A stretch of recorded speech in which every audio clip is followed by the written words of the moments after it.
kana mchida dance gari rakanaka bisana Fantan wesawo moisa stage up kuzo kuti munondengera ma minutes ndakupa signal ndakuyere amudi kundifuta ka boys ndauya sei pa stage pake ndiri kupi ndinani andakana matiketi kupinda so much muri vunza mategi pa stage amunati pa matiketi saka muna ndipindese handikwanise kuimba ndakatsamwa kaini moyo mangu chero dai zvakanzvikana ndinaka ndikijambira kana ndisingakwanise kuimba pepe ndangouya kuti mafanza akuzoti ndiripo handina kutya ndauya kuonora signal yangu maize imimi makati tempo man haasi kuuya pashow Fantan haasi kuuya handiti saka mazvisa Fantan site mari kwambisa. Greetings, hello and welcome to Plug Digital Solutions. It's your boy Tatenda Mangami back with another exciting episode of the Plug podcast. And today, without wasting much of your time, we want to jump straight into things that have been happening over the weekend. And this update, okay, why? Because I don't also gather to information, semunanga siri around for some time. I found out so Paul kutindizo kupewa information over the weekend, we had so many shows, guys. That is our Western time. We had so many shows. We had Winky D's concert, that was Tete a Tete concert. Then we had agricultural show. Agricultural show, if you really know well about this event, started I think most of the youth, they want to gather on this day. I want to ask Monday, Tuesday, Wednesday, but we want to go on a weekend. So that's what happened. My youth Akawana, they flocked to show nakirwa nemtambo and kuna Ja Praiser and many other artists. And at the same time, musuno pera show ndo musuno itwa footage in the city ngoma. City ngoma yeku City Sports ya wanoita Clush yabo yema Zimdancehall artists. So if you were present panima shows akasiyana, I would want you to put post something according to your view. Maonero amaita event just share with us in the comment section. Do you know what say? The first thing that we noticed on the day was all the events were fully packed. Now in Zimbabwe, where did you get all that energy and where Zimbabwe mama shows one and we were fully pegged like that. And that's what we saw at City Sports. It was packed. Tete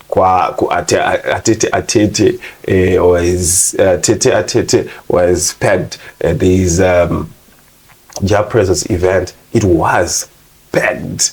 It was packed. What we speculate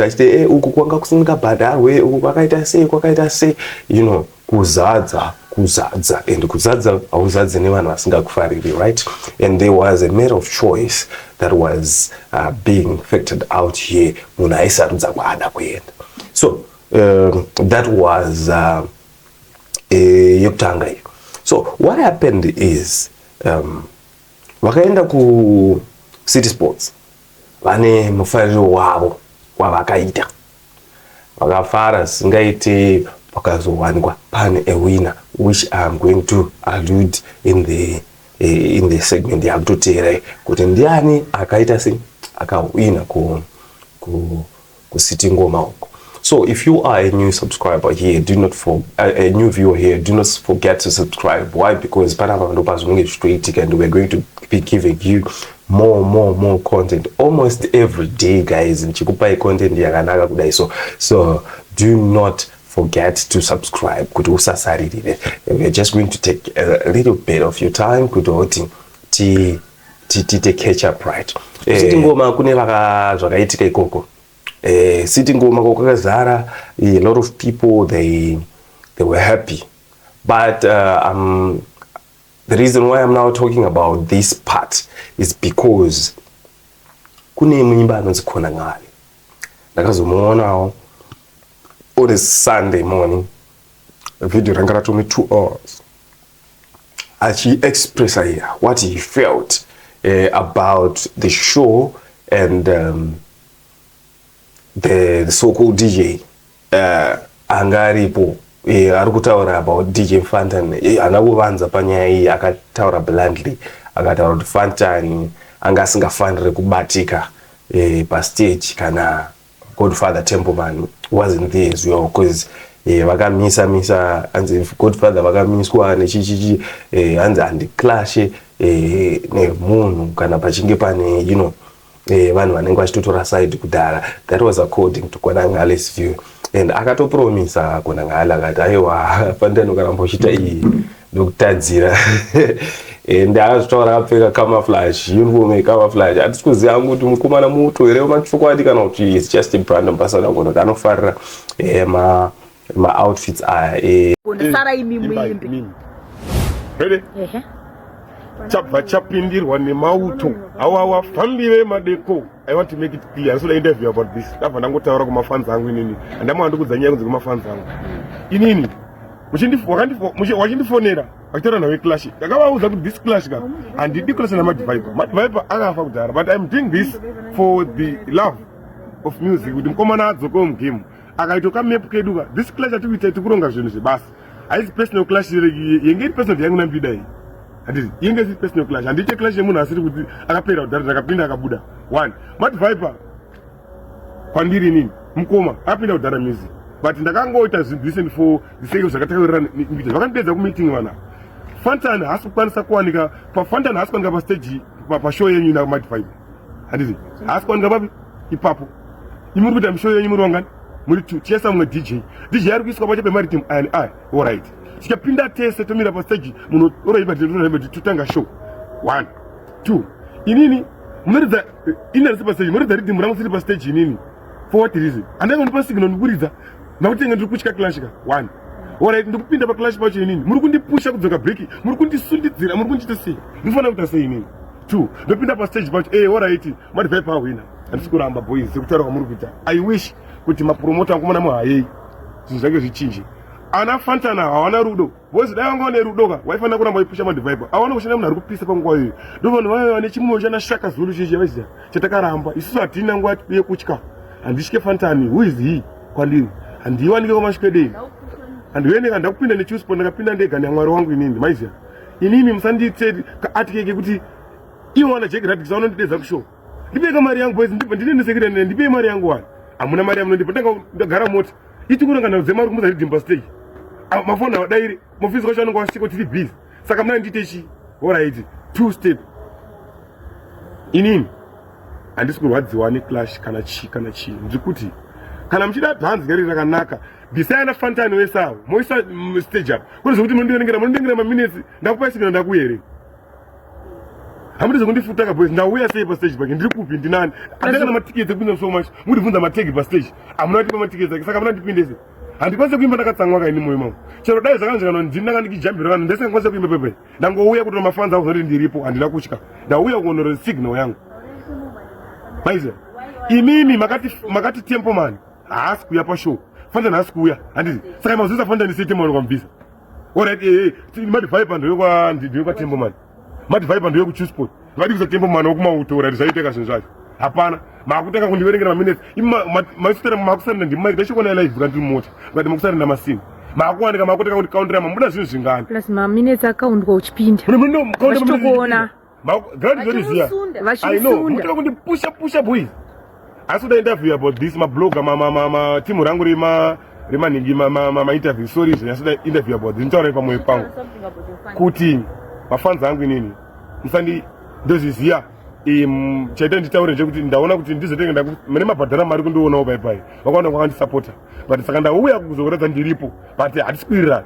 even socho ndaisondipusha pepe ndaisingakwanisa kudza bcause handiimbire mahara ndine mhuri kai taurai neni kuti mari mucheti parini kutongoramba handapa takasainirana hatina chatakawirirana saka munongondiita sei ndakuita zvekuti inini ndoda kuuraya zita remunhu zvamakaita vanhu ndokuziyai kaunhu wenyu. Fantan ngaaite zvinhu zvake 1-1 muhombese kutaura kwedu endi euda kumangoma but wakasangana vasinganzwisa nenge isusu chamutadzira kupera kwedhiri saite chibhandiri chekuda kuwanda naye 31 masiki vanhu vaivai munoridza ridhimu rangu ndisipo munondiridza ndandiuyeka pastage tomira ndinonzi Clush ndokubata maiki ndobata maiki yangu tokupondana kuti munoridza masongo 3 saka ndasiya kuti chiimba kakwacho ndamusira chiimba yakayo Fantan bata kaMadviper Clush ainini but what I know is mafans akawanda iko kawenga isusu aribhadhara mari musaite chinhu ichocho sadaro urone kuziva manzwira na Fantan muna basa rese rakachusport kenyu mukandoona ikoko mundipise nemoto handapinde nechusport handina ndobheja handinekaenda kuchusport musati kana wafanira unyo wapera moarasa mozoda kuda kukavhera kuti moona munhu awadzosa panapa totobhiga cheapest promotion ndio inototori magedhoti adzoke ana Fantan wewe vanongoda munhu ari kupisa vanoona nyimbo dzirokwe ndo vari kupusha munhu mampoko evanhu ndine vamwe vachakudza list rawo mai manje handina nguva vada kujegera so munhu ari kupisa uda kupedza munhu kuti aramba dhiri katana vana basa reo katana vana vanongo kakuza mariti kakuza DJ wako riti murangwe wakuti mariti tikaita matiyana zvitoka record kuti ndandza takataurana nerero dai mati I song for song dayure makati it's one rhythm also makutaka kuti mangoma tweni munhu akuimba mangoma hopo imi anditye wo andauya ndinotya malenzi acho anowe daenda ishereza bwana uya daisa tuita zvinhu zvazvo ndaingoda ini ndagara nokubhuku and boy ndikutsvaga ikweni kamari kacho katakapeka koko inini kanononi ndikatora pawiki ipapo vega ipapo saka ndakangoenda for entertainment for my fans kwete zvokunzi izvo zvamakandiudza sandiudze kuti iwafa ka yekuti munodedza munhu makutange Sabotage kaetatoni kake kakaona ndosaka kasina mbiri kachikombisa kuti rasta tutsvuku fuck off pamwe anowafarira that's why akadaro but akabva atosimbisa akati Fantan ndokutadzira ende kutadzira guys kana zvitaurwa nyaya idzodzo kuma streets vanenge vachitaura nyaya dzekuti tanotongokwanisa kungokurwa ende zvinokwanisa kuendwa zvakadaro and we don't really push or advocate for such kind of language kana chinge tiri ikoko kumagitari. We don't think kuti zvinofanira kuzosvika ikoko magitari ngaave magitari ukaona zvakutosvika kuhati strict zvakuda kudai so pane pashata hatizokanganwa edu kuti pane vamwe vanhu anosabotage vamwe and we are still to get final information about this kuti why Knonangale was so serious about nyaya iyi kuti why ari kuda kutonyatsotatadzira vanhu kati amai ndokutadzira kana mugara mamuchidai so muchidai so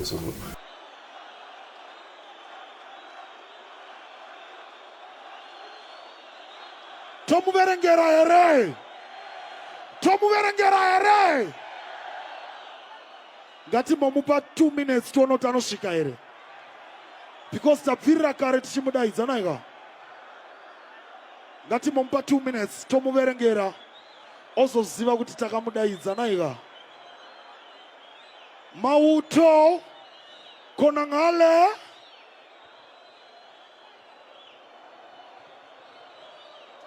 yo saka dzauya dzega tindike fare dzawira mutswanda yemamhobze kubare musatambele makona Knonangale because basa rinopera sa DJ Mbale saka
Yeah. Easy.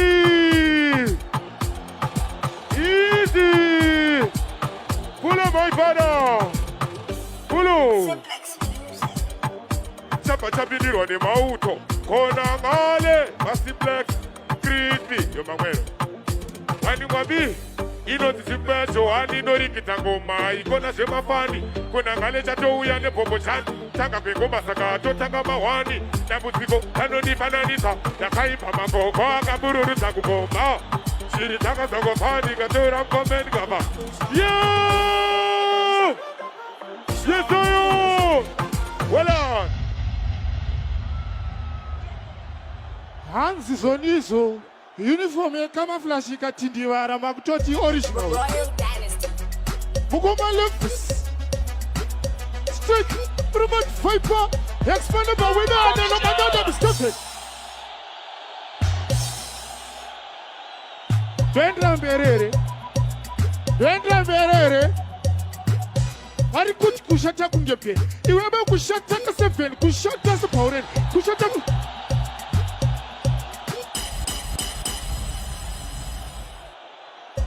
Royal Dynasty.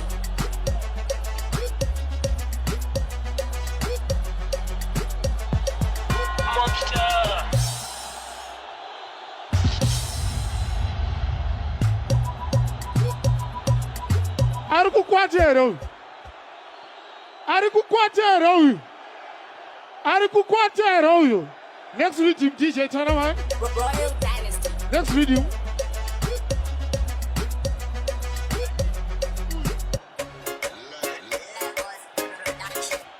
Mugoma Lefus na Fantan straight Robert Viper uri mwana wehure ndokutanga kunge henesi vaiva kongonokechesestareki saka hatiudze zvekugeza nemunhu asina tauro munhu asingasimbise sauro munhu akasviba kunge kabhidha anenge mondi saka atone chitororo sorry boys pane ngirozi yehondo apa mondiregererawo ndikumurombeto musikanzwa handingadzogona zvese ndiri munhu ndinotadzawo ndaferefeta nyika yese ndine vangu vanondidawo kune vese vandakatadzira mune venyu vamakatadzirawo last reading DJ Tanaman. Yo, Fantan levels. Expand over there. Second top scans go foot here. The top scans go here. Now when you're them, Rugusu, one and a katango. I couldn't feel like who you're chinding over mama. So,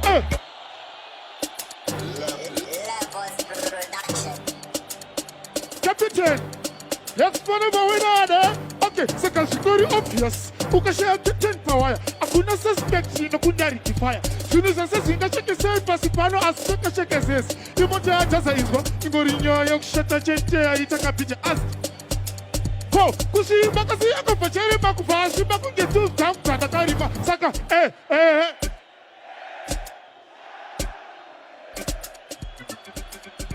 Ati wataki zirei. Na manyadam. Savok unya nafanika juwe ivo wakati wanoda. Okay, libuti senyu mayezi yaka yende approach.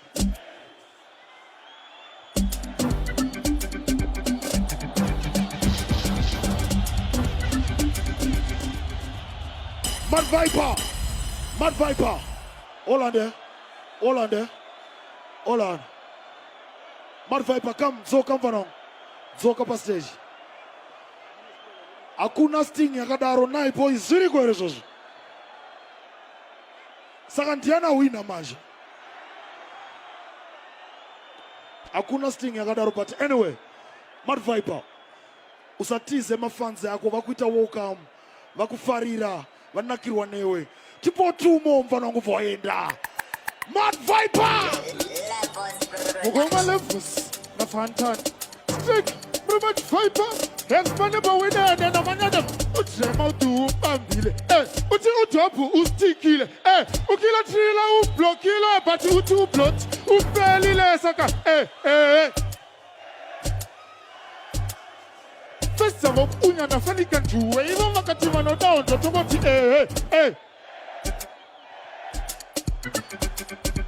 Daytime scans man. Daytime scans gwere. Mautum saka. Mautum jetkeshi. mautomu 50 RIP iwe captain ino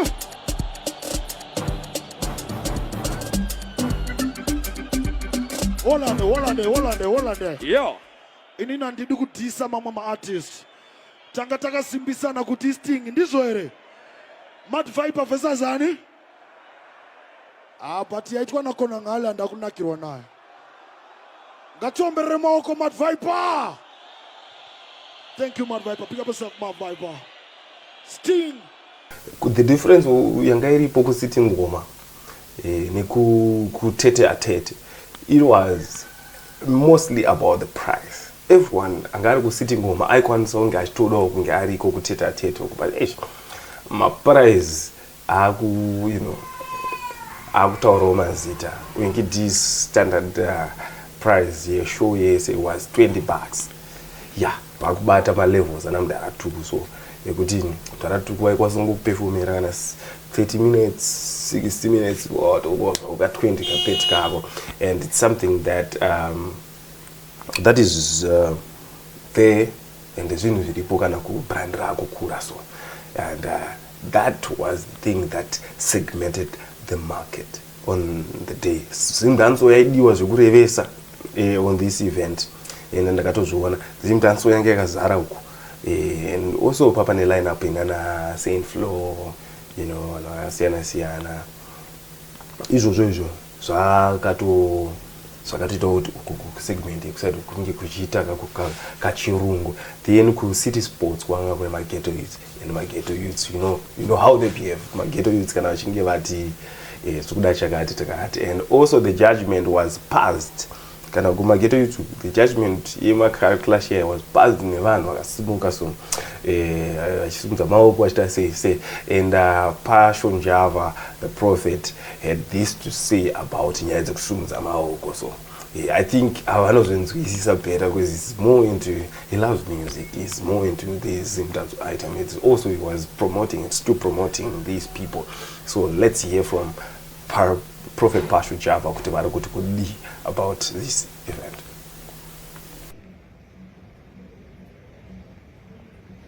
Pese pandasvika apa mwewe pese pamafika mangoma aya ane maruzi. Kugomba nezuru kwanga kune maruzi emugomba ndeyekuti ndine mafanzi ndiyawina. Even ukasatombobata mic hapana blood pepper pakabhaisika, because you know kuti blood asati asvika level rangwerera rekuinspire dance zvoti dai angasvika level rangwereka dai ukona vanhu vese achibleacha muchichukuruka maoko zviri black zvakachukuruka vhudzi rakaita chimbida D and stuff. Talking about mbida D, last year Knonangale akawina kwete nekutanga akakunda mbida D pamalyrics, no, akawina because vanhu vemugomba marules ndekuti adiwa nemunhu ndiyawina, saka nezuro pakabhaizi ngwere chibaba chablot, but mafans vakada blot, saka blot akawina kwete kuti vaita sting because the crowd rakati dauya kuzobombala wachi baba kaipa. Asi Knonangale ngaze kuti last year zvakaitawo mbida D ndo zvaaitwawo naMad Viper, amana mira munzwa umwe ndimwari vakaita kuti mafans ati Mad Viper. Ingadai Knonangale akaita 1v1 aikwadzwa naMad Viper aite kana wingi chacho hatombodi panaya, because anoziva kuti marules nekuti angonzi ndiyawina, saka credibility yese yawaka, uremu hwawaka over there sawingi chibaba akapiwa kana kangwere kadiki ega anozi nemafanzi obva atonzatyiwa. So silent killer is best to see. Then munagale katsuro kamba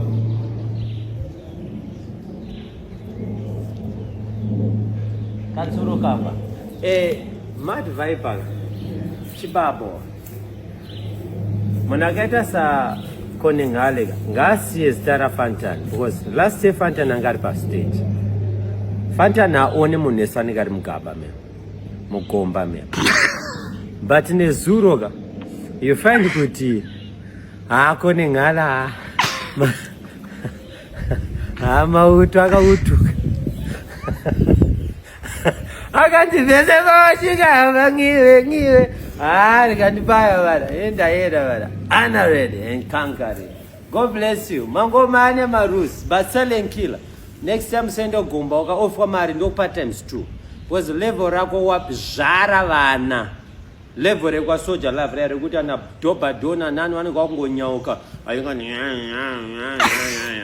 nana mbida dia saka zalenkila wavaka territory mZimbabwe umangoma sazvakamboitika siyana nemasting nana blood vana vako vafana vako ana blood sei kana ukasungudzirwa navanhu vamaoko kuti ndiwo watiri kuda ukadiwa nevanhu dzimwe dzenguva angachitotaura kuti unokwanisa kutodiwa usina kutomboclash akwacho usina kutomboenda pamberi pevanhu but vanhu vanotokusimudzira kuti vagona. I think that happened also pane mafinal awards akazopiwa nevanhu people vakapiwa according to the way they are loved by many. So that's what happened. Saka vaya vachiri nekuchema kuti hatina kuwana mukana, hatina kupiwa mukana, takadai guys, your time will come, but this time around papachitodiwa vanhu dzinondonza njanji ende vanokwanisa kudiwa macrowd pullers. We know kuti music yaKnonangale is now established itoriko tinotoiteerera kwakasiyana siyana. We know music yavanhu vakawanda tinoiteerera kwakasiyana siyana, but ndo majudgment ndo majudgirwa zvaitwa. Then coming to Harare showgrounds, a lot of people were saying